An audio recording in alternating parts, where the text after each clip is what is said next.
अगर आप भी लेना चाहते हैं देश दुनिया की तमाम जानकारी तो आज ही सब्सक्राइब करें हमारे चैनल को। साथ ही नीचे दिए बेल आइकन को जरूर दबाएं ताकि हर अपडेट आप तक पहुंच सके। नमस्कार, साक्षी न्यूज नेटवर्क और आप सभी का स्वागत है। भाजपा असम में विधानसभा चुनाव से पहले मुख्यमंत्री पद के लिए उम्मीदवार की घोषणा नहीं करेगी और इस सिलसिले में फैसला सरकार गठन के समय पार्टी संसदीय बोर्ड द्वारा लिया जाएगा। पार्टी के प्रदेश इकाई के प्रमुख रंजीत कुमार दास ने यह जानकारी दी। राज्य के मौजूदा मुख्यमंत्री सर्बानंद सोनोवाल और राज्य के प्रभावशाली मंत्री और पूर्वोत्तर लोकतांत्रिक गठबंधन के संयोजक हेमंत बिस्व शर्मा ने भी कहा है कि नई सरकार में मुख्यमंत्री पद के लिए किसी व्यक्ति का चयन करने के बारे में अंतिम फैसला पार्टी संसदीय बोर्ड द्वारा लिया जाएगा। हालांकि यह 2016 के रुख से ठीक उलट है, जब भाजपा ने तत्कालीन केंद्रीय मंत्री सर्बानंद सोनोवाल को राज्य विधानसभा चुनाव से पहले मुख्यमंत्री पद के लिए उम्मीदवार बनाया था। हम आपको बता दें कि हेमंत बिस्व शर्मा भी मुख्यमंत्री पद की दौड़ में रहे हैं और उन्होंने मुख्यमंत्री नहीं बनाए जाने से नाराज होकर यहां तक ऐलान कर दिया था कि वह इस बार का विधानसभा चुनाव नहीं लड़ेंगे, लेकिन पार्टी ने उन्हें आखिरकार चुनाव लड़ने के लिए मना लिया। अब प्रदेश भाजपा अध्यक्ष ने जो कहा है उससे लगता है कि डील इसी बात पर हुई कि सर्बानंद सोनोवाल को मुख्यमंत्री पद का उम्मीदवार नहीं घोषित किया जाए। प्रदेश भाजपा अध्यक्ष रंजीत कुमार दास ने कहा है कि जब पार्टी की सरकार नहीं होती है तब मुख्यमंत्री पद के लिए कोई नाम पेश किया जाता है, जब पार्टी की सरकार मौजूद है तब हम मुख्यमंत्री पद के लिए कोई नाम नहीं पेश करेंगे। उन्होंने दावा किया कि भाजपा के एक भी कार्यकर्ता ने मुख्यमंत्री पद के उम्मीदवार के बारे में नहीं पूछा है और सिर्फ मीडिया ही इस बारे में पूछताछ कर रही है। विधानसभा के पूर्व अध्यक्ष दास ने कहा, सरकार गठन के समय इस मुद्दे पर पार्टी का संसदीय बोर्ड फैसला करेगा। यह पूछे जाने पर कि भाजपा के नेतृत्व वाले गठबंधन के सत्ता में लौटने पर क्या इस शीर्ष पद के लिए वह भी एक संभावित उम्मीदवार होंगे, रंजीत कुमार दास ने कहा, मैं इस दौड़ में शामिल नहीं हूं, मैंने इस बारे में कभी नहीं बोला है। हेमंत बिस्व शर्मा के कई विश्वस्तों को पार्टी से टिकट मिलने संबंधी खबरों के बारे में पूछे जाने पर रंजीत कुमार दास ने इसे स्वीकार किया, लेकिन कहा कि शर्मा के करीबी सहयोगी अपने अपने विधानसभा क्षेत्रों में पिछले 2 साल से काम कर रहे हैं। उधर भाजपा के इस बार असम विधानसभा चुनाव में मुख्यमंत्री पद के उम्मीदवार को पेश नहीं करने के बारे में पूछे जाने पर मुख्यमंत्री सर्बानंद सोनोवाल ने पर कहा कि पार्टी और संसदीय बोर्ड को फैसला करना है। यह पूछे जाने पर कि शीर्ष पद ऊपरी असम के व्यक्ति के पास ही रहेगा या कहीं और के व्यक्ति के पास जाएगा, तो इस पर सोनोवाल ने कहा, आपको यह सवाल नहीं उठाना चाहिए।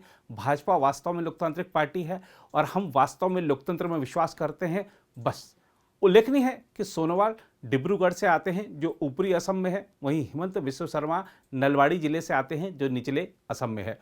दूसरी ओर हेमंत बिस्व शर्मा से यह पूछे जाने पर कि क्या वह भाजपा से अगले मुख्यमंत्री बनने के लिए तैयार हैं, शर्मा ने कहा, उम्मीदवार की घोषणा करना संसदीय बोर्ड का विशेषाधिकार है। उन्होंने कहा, मुझे लगता है कि हमें दिल्ली से इसकी घोषणा होने का इंतजार करना चाहिए। उनके कई विश्वस्तों को टिकट मिलने के आरोपों और इससे अगली सरकार का नेतृत्व उन्हें सौंपे जाने के संकेत मिलने के बारे में पूछे जाने पर हेमंत बिस्व शर्मा ने इन अटकलों को खारिज कर दिया और कहा कि सिर्फ भाजपा के विश्वस्तों को टिकट मिला है। शर्मा ने एक प्रश्न के जवाब में कांग्रेस पर आरोप लगाया कि वह AIUDF के साथ गठबंधन कर सांप्रदायिक ध्रुवीकरण कराना चाहती है। Yeah, it will positively impact. How do you see the Rizodol and SAP? I mean, it will lead to complete polarization, na? Because people of Assam will not vote for Azmal. So, by doing a alliance with a communal party, Congress has polarized the election completely. So, if Congress would have contest separately, this election would have been on development. But by aligning with UDF, Congress has made this election a conflict of civilization. No. BJP's campaign will be Suraksha, Saibhata and Vikas. Security, civilization and development. उधर केरल की चुनावी गहमा-गहमी की बात करें तो मुख्यमंत्री पिनराई विजयन ने केंद्रीय गृह मंत्री अमित शाह पर पलटवार करते हुए उन्हें सांप्रदायिकता का मूर्त रूप बताया है। मुख्यमंत्री ने कहा कि भाजपा नेता कथित अपहरण और फर्जी मुठभेड़ के अपराध में जेल गए थे। विजयन ने सोहराबुद्दीन शेख मामले का संदर्भ देते हुए यह बात कही। गौरतलब है कि रविवार को अमित शाह ने एक रैली में सोना और डॉलर तस्करी के मामले में विजयन से कुछ सवाल किए थे। इस पर वामदल के नेता ने केंद्रीय मंत्री पर पलटवार करते हुए उनसे सवाल किया कि फर्जी मुठभेड़ और अपहरण के मामले के आरोप पत्र में किसका नाम था। विजयन ने आरोप लगाया, अमित शाह सांप्रदायिकता के मूर्त रूप हैं। वह सांप्रदायिकता को बढ़ाने के लिए कुछ भी कर सकते हैं, भले ही वह मंत्री बन गए हों, लेकिन उनमें बहुत बदलाव नहीं आया है, ऐसा विजयन ने कहा। सांप्रदायिकता का प्रचार करने वाले आरएसएस के नेता यहां हमें धर्मनिरपेक्षता का पाठ पढ़ाने न आए, ऐसा भी विजयन ने कहा। उधर तमिलनाडु से खबर है कि अभिनेता और नेता कमल हासन की पार्टी मक्कल निधि मय्यम यानी एमएनएम ने अपने 2 सहयोगी दलों के साथ सीटों के बंटवारे का काम पूरा कर लिया है। तमिलनाडु विधानसभा के लिए 6 अप्रैल को होने वाले चुनाव में एमएनएम 234 में से 154 सीटों पर चुनाव लड़ेगी। एमएनएम ने शरद कुमार की ऑल इंडिया समतुआ मखल काची और इंडिया जननायक काची के साथ मिलकर चुनाव लड़ने का फैसला किया है। पिछली रात हुए सीटों के बंटवारे के अनुसार एआईएसएमके और आईजेके 40-40 सीटों पर चुनाव लड़ेंगी। इसके अलावा तमिलनाडु में अन्ना द्रमुक बीजेपी गठबंधन को चुनाव से पहले बड़ा झटका लगा है, क्योंकि अभिनेता विजयकांत की पार्टी डीएमडीके ने गठबंधन से अलग होने का फैसला किया है। पार्टी ने सत्ताधारी अन्ना द्रमुक पर उचित सीटें न देने का आरोप लगाया है। राज्य में अगले महीने ही चुनाव होने हैं, ऐसे में चुनाव से पहले गठबंधन सहयोगियों का बाहर जाना गठबंधन के लिए झटका है।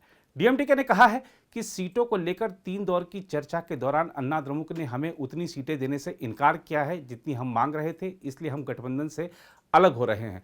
तमिलनाडु में भाजपा राज्य की सत्ता में काबिज अन्ना द्रमुक के साथ मिलकर चुनाव लड़ रही है। पिछले सप्ताह ही अन्ना द्रमुक ने भाजपा को गठबंधन में 20 सीटें दी थी। डीएमडीके का आरोप है कि अन्ना द्रमुक ने भाजपा को ज़्यादा सीटें दे दी, जबकि उनकी पार्टी का राज्य में अच्छा आधार होने के बावजूद कम सीटें ऑफर की जा रही थी।